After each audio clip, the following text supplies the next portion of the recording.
ગુજરાતમાં અતિવૃષ્ટિ જેવો માહોલ ઘણા બધા વિસ્તારોમાં થયો છે. દક્ષિણ ગુજરાતમાં તો લગભગ છેલ્લા 50 થી 60 દિવસથી રોજે રોજ વરસાદ થાય છે. આવા સતત વરસાદને કારણે દક્ષિણ ગુજરાતના જે મુખ્ય પાક છે શેરડી અને ડાંગર એને ઘણું નુકસાન થયું છે. સફેદ જીવાત પડી ગઈ છે શેરડીના પાકમાં પણ અને ડાંગરના પાકમાં પણ. બંનેના પાંદડા પીળા પડી રહ્યા છે એવી ખેડૂતોની વ્યાપક ફરિયાદ છે. ખેતરમાં શેરડી કે ડાંગર ઉભેલા દેખાય પરંતુ એની ઉપજમાં 50%થી વધારે ઘટાડો થશે એવું સ્થાનિક ખેડૂતોનું કહેવું છે.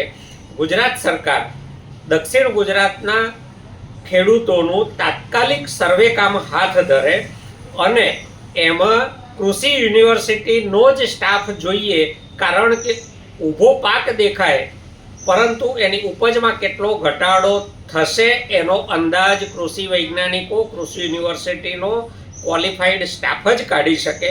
એટલે એમના મારફતે તાત્કાલિક સર્વેનું કામ હાથ ધરાવવું જોઈએ.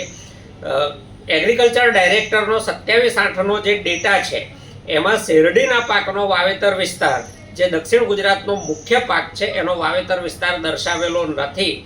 પરંતુ ડાંગરનો જે વાવેતર વિસ્તાર દર્શાવ્યો છે એ સુરત જિલ્લામાં 46,700 હેક્ટર જમીનમાં ડાંગરનું વાવેતર થયું છે. નવસારી જિલ્લામાં 45,600 હેક્ટરમાં વાવેતર થયું છે. વલસાડ જિલ્લામાં 75,500 હેક્ટરનું વાવેતર થયું છે. ડાંગ જિલ્લામાં 30,800 હેક્ટર અને નર્મદા જિલ્લામાં 10,700 હેક્ટરનું વાવેતર થયું છે. બીજી ખેડૂતોની મુખ્ય આવકનું જે સાધન છે એ દક્ષિણ ગુજરાતમાં શાકભાજી છે.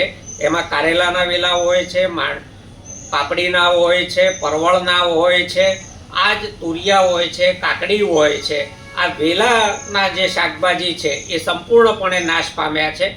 શાકભાજીનો વાવેતર વિસ્તાર જોઈએ તો સુરત જિલ્લામાં 18,400 હેક્ટર જમીનમાં શાકભાજીનું વાવેતર થયું છે. નવસારીમાં 4,300 હેક્ટર, વલસાડમાં 6,800 હેક્ટર, ડાંગમાં 2,700 હેક્ટર અને નર્મદામાં 2,100 હેક્ટરનું વાવેતર થયું છે. આમ ઘણા મોટા વાવેતર વિસ્તારમાં સમગ્ર રીતે નુકસાન થયું છે. એનો તાત્કાલિક સર્વે હાથ ધરવામાં આવે, નિષ્ણાતો દ્વારા સર્વે હાથ ધરવામાં આવે અને ઉપજમાં થનારા નુકસાનનું ખેડૂતોને વળતર ચૂકવવામાં આવે એવી અમારી માગણી છે.